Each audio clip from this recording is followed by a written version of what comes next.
நம்மிடையே பேசுவதற்காக முன்னாள் அமைச்சர், இந்நாள் தமிழக வெற்றி கழகத்தின் தொண்டர், அன்பு சகோதரர் எம்.ஆர். விஜயபாஸ்கர் அவர்கள் வெள்ளி வாளை பரிசளிக்கிறார். போரில் வென்ற முதல்வருக்கு போர்வாளை பரிசளிக்கிறார். உங்களிடையே இதோ உரையாற்றுகிறார்.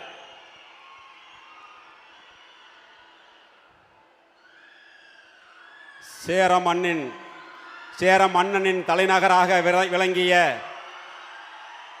வரலாற்று சிறப்புமிக்க இந்த கரூர் மாநகருக்கு சென்ற ஆண்டு செப்டம்பர் மாதம் ஒரு கட்சியினுடைய தலைவராக வந்த தளபதி அவர்கள் இன்று கரூர் மண்ணிலே தமிழகத்தினுடைய முதலமைச்சராக காலெடுத்து வைத்திருக்கிறார். அவரை கரூர் மாவட்ட மக்கள் சார்பாகவும் என்னோடு இந்த இயக்கத்திலே தங்களை அர்ப்பணித்துக் கொண்ட கழகத்தினுடைய நிர்வாகிகள் சார்பாகவும் வருக வருகவென்று வரவேற்று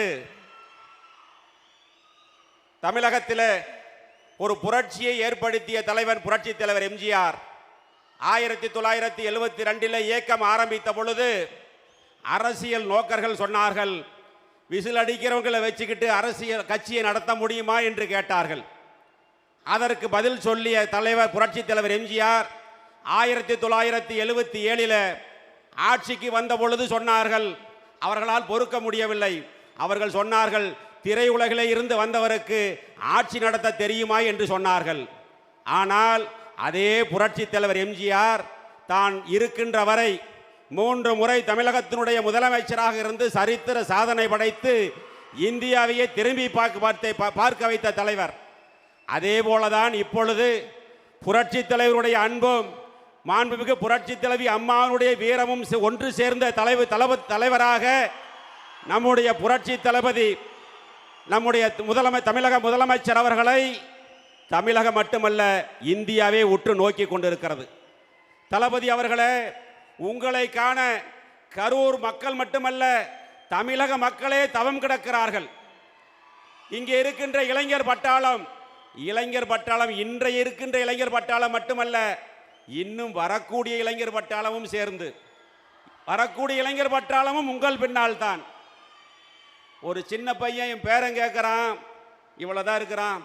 நான் போன நேற்று, தாத்தா எங்கள் கட்சிக்கு வந்துட்டீங்களாமல்லங்கிறான். என்ன வயசு? 3 வயசு இருக்கும். தாத்தா எங்கள் கட்சிக்கு வந்துட்டீங்கிறான். இன்னொரு பையன் கேட்குறான், ரோட்டில் போகிறேன், மாமா எங்கள் தளபதி கட்சிக்கு வந்துட்டீங்களாமல்ல, வாங்க வாங்க அப்படிங்கிறான். அதனால தான் சொல்கிறேன், இனிமேல் தளபதி ஆட்சி தான் தமிழகத்தில், என்றுமே தளபதி ஆட்சி தான். அதிமுகவில் அனைத்து இந்திய அண்ணா திராவிட முன்னேற்ற கழகத்தில் மாண்புமிகு இதய தெய்வம் புரட்சி தலைவி அம்மாவுடைய கரத்தை வலுப்படுத்துவதற்காக எண்ணற்ற தியாகங்களை செய்திருக்கிறோம். அவரை நிரந்தர கழகத்தினுடைய நிரந்தர பொதுச் செயலாளர் என்று சொன்னோம். அதே போலதான் இதே மேடையிலே சொல்கிறேன், தமிழகத்தினுடைய நிரந்தர முதலமைச்சர் நம்முடைய தளபதி அவர்கள். இயக்கம் ஆரம்பித்து 2 ஆண்டுகளில் தமிழகம் மட்டுமல்ல இந்தியாவையே திரும்பி பார்த்த வரலாறை படைத்த தலைவர் நம்முடைய தளபதி அவர்கள். அவர்களுக்கு முன்னால் ஆட்சிக்கு வந்திருக்கிறார். ஆனால் இதற்கு முன்னர் ஆட்சியில் இருந்த தீய சக்தி திமுக விடியலை தருகிறேன் என்று சொல்லி அவர்களுக்கு தான் விடிஞ்சது, தமிழக மக்களுக்கு அல்ல. பணம் மட்டும் இருந்தால் போதும், அதிகாரம் இருந்தால் போதும், ஆட்சிக்கு வந்து விடலாம் என்று மனக்கணக்கு போட்டவர்களுடைய மனக்கோட்டையை தகர்த்த தலைவன் இந்த நம்முடைய தலைவர் அவர்கள். ஆட்சி அதிகாரத்திற்கும் வேலை இல்லை, பணத்திற்கும் வேலை இல்லை, அன்புக்கு அடிமை என்பதை நிரூபித்த இளைஞர் பட்டாளம் இருக்கிறது.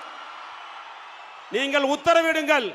உங்கள் பின்னால் ஒரு எளிய தொண்டனாக உங்கள் பின்னால் இந்த இயக்கத்தை கழகத்தை வலுப்படுத்துவதற்கு இரவு பகல் பாராமல் போராடுவோம். அதில் எந்த மாற்று கருத்தும் கிடையாது. எனவே தமிழகம் என்பது இனிமேல் தளபதி கையில் தான் இருக்கிறது. தளபதி ஆட்சிக்கு வந்திருக்கிறார். நிறைய சவால்கள் இருக்கிறது. போன தீய சக்தி திமுக ஆட்சியில் மிகப்பெரிய பொருளாதார நெருக்கடி இருந்தது. குழந்தைகள் பெண்களுக்கான பாதுகாப்பு ஒரு சவாலாக இருக்கிறது. போதைப் பொருள் ஒரு சவாலாக இருக்கிறது. சட்டம் ஒழுங்கு ஒரு சவாலாக இருக்கிறது. இப்பொழுது புதிதாக கர்நாடகாவில் இருந்த காவேரி பிரச்சனை ஒரு சவாலாக இருக்கிறது. இங்கே இருக்கக்கூடிய இளைஞர் பட்டாளத்தினுடைய வேலை வாய்ப்பு ஒரு சவாலாக இருக்கிறது. அத்தனை சவால்களையும் தூள் தூளாக்கி தமிழகத்தில் ஒரு தூய ஆட்சியை, ஒரு பாதுகாப்பான ஆட்சியை, எப்பொழுதும் மக்கள் பெண்கள் சுதந்திரமாக வெளியில நடமாடக்கூடிய ஒரு ஆட்சியை கொடுக்கக்கூடிய தளபதி அவர்கள் பின்னால் தமிழகத்தில் மட்டுமல்ல, நம்முடைய கரூர் மாவட்டத்தில் இருக்கக்கூடிய அனைத்து இந்திய அண்ணா திராவிட முன்னேற்ற கழகத்தினுடைய தொண்டர்கள் புறப்பட்டு விட்டார்கள். இனி உங்கள் காலம். நீங்கள் உத்தரவிட்டால் எதுவையும் செய்ய தயாராக இருக்கிறோம். தளபதியினுடைய கரத்தை வலுப்படுத்த உங்கள் உயிரை கொடுத்தாவது அதை செய்து காட்டுவோம் என்று இந்த நேரத்தில் அன்போடு தெரிவித்துக் கொண்டு, இனிமேல் கரூர் மாவட்டம் தளபதியினுடைய கோட்டை என்பதை நாங்கள் நிரூபித்து காட்டுவோம் என்பதை இந்த நேரத்தில் இருக்கிற இளைஞர் பட்டாளம் உங்களுடைய அனுமதியோடு அந்த உத்தரவாதத்தை கொடுத்து, தலைவர் முன்னால் ஒரே ஒரு கோரிக்கை இருக்கிறது, அதை மட்டும் சொல்லிவிடுகிறேன். சென்ற திமுக தீய ஆட்சி காலத்தில் அறநிலைத்துறை என்று ஒரு துறை இருந்தது. அதற்கு ஒரு அமைச்சர் இருந்தார். முன்னாள் பெருந்தலைவர் காமராஜர் ஆட்சி காலத்தில் 1963 to 66 ஆட்சி காலத்தில் இனாம் ஒழிப்பு சட்டம் என்று ஒரு சட்டம் கொண்டு வந்து அந்த கோயில் இனாம் நிலங்களை உழுதவர்களுக்கு, குடியிருப்பவர்களுக்கு பட்டா போட்டு கொடுத்தார். கிட்டத்தட்ட 50, 60, 70 ஆண்டு காலத்திற்கு பிறகு இந்த தீய சக்தி திமுக ஆட்சி காலத்தில் அமைச்சராக இருந்தவரும் சரி, அந்த முதலமைச்சரும் சரி, சொந்த மண்ணிலேயே அவர்களை அகதிகளாக்கி கொண்டிருக்கிறார்கள். அதுவும் குறிப்பாக கரூர் மாவட்டத்தில் அவர்களுடைய வீடுகளை சீல் வைப்பது, காலி செய்வது, அவர்களுடைய நிலங்களை அபகரிப்பது என்ற நிகழ்வு நடந்து கொண்டிருக்கிறது. இது கரூருக்கு மட்டுமல்ல, கரூரில் தான் அதிகமாக நடக்கிறது. இது தமிழ்நாட்டுக்கான ஒரு பிரச்சனை. இந்த பிரச்சனையை மாண்புமிகு தமிழக முதலமைச்சர் தளபதி அவர்கள் தனி கவனம் எடுத்து அந்த பிரச்சனையை தீர்த்து வைத்தால், தமிழகத்தில் இருக்கக்கூடிய ஏழை எளிய மக்கள், கோவில் இனாம் நிலங்களே குடியிருக்கக்கூடிய ஏழை எளிய மக்கள், அதில் விவசாயம் செய்து தனது வாழ்வாதாரத்தை நடத்தி கொண்டிருக்கக்கூடிய லட்சக்கணக்கான மக்கள் வாழ்நாள் முழுவதும் உங்களுக்கு கடன்பட்டு இருப்பார்கள் என்று சொல்லி அதை மட்டும் செய்து கொடுக்க வேண்டும் என்ற கோரிக்கையை வைத்து உங்கள் முன் இன்று இயக்கத்தில் நாங்கள் இணைந்ததை நான் பெருமையாக நினைத்துக் கொள்கிறேன். வெளியில் 1000 சொல்லலாம், நான் நெகிழ்ந்து போனேன். இயக்கத்திலே நானும் புதுக்கோட்டை விஜயபாஸ்கர் 2 பேர் விஜயபாஸ்கர் ஸ்கொயர்னு சொன்னாங்க, போய் இயக்கத்தில் இணைந்தோம். அடுத்த நாள் தளபதி அவர்களை பார்ப்பதற்கு ஒரு வாய்ப்பு கிடைத்தது. மேடையிலே சென்று 2 மணி நேரம் சால் வேணி வைத்து ஒவ்வொருவருக்கும் 4 போட்டோ எடுத்தார். நான் பார்த்ததே கிடையாது. அவ்வளவு அமைதியாக நம் சொல்வதை கேட்டு அதற்கு பதில் சொல்லி, நான் நேரில் கேள்விப்பட்டதுக்கு நேரில் பார்க்கறதுக்கு உடம்பெல்லாம் சிலுக்கிற மாதிரியான ஒரு நிகழ்வு நடந்தது. அது மட்டுமல்ல, 2வது முறை ஒரு போட்டோ எடுக்க வாய்ப்பு கிடைத்தது. ஒரு ஆசைப்பட்டேன், சார் என் தோளில் கை போட்டு ஒரு போட்டோ வேணும்னு கேட்டேன். உடனடியாக அதை செய்து கொடுத்தார்.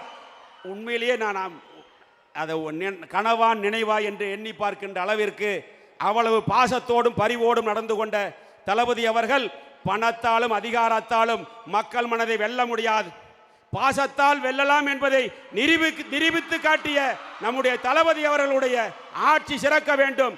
தொடர்ந்து தமிழகத்தில் நம் தளபதியினுடைய ஆட்சிதான் என்று உத்தரவாதம் கொடுத்து எங்களை எல்லாம் இந்த இயக்கத்தில் இணைத்துக் கொண்டதற்கு மீண்டும் ஒருமுறை நன்றி கூறி விடைபெறுகிறேன். நன்றி, வணக்கம்.